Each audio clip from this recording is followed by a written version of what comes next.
Bonjour, vous aimez le cannabis, mais le problème c'est que le cannabis ne vous aime pas. Alors aujourd'hui, on va s'intéresser à une étude qui a été très bien menée, donc qui a été publiée récemment cette année dans un grand journal et qui s'intéresse à l'utilisation de la marijuana chez les jeunes de 18 à 22 ans et leurs conséquences sur leur fonctionnement intellectuel.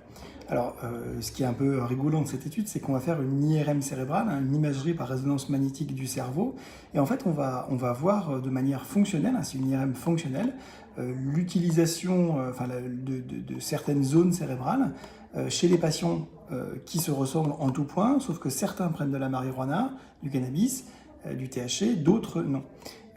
Et alors évidemment, comme on peut s'y attendre, les patients consommant de la marijuana ont des performances intellectuelles plus faibles, ils ont des problèmes de mémoire plus importants, ils réussissent moins sur le plan scolaire.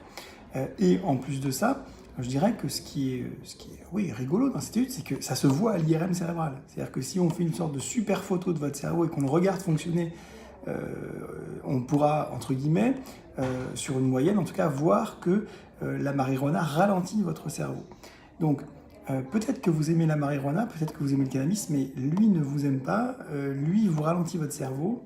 Le problème c'est qu'en plus de ça, il n'y a pas malheureusement qu'un ralentissement qui est temporaire. Malheureusement, il y a des dégâts qui sont beaucoup plus chroniques faits par la marijuana.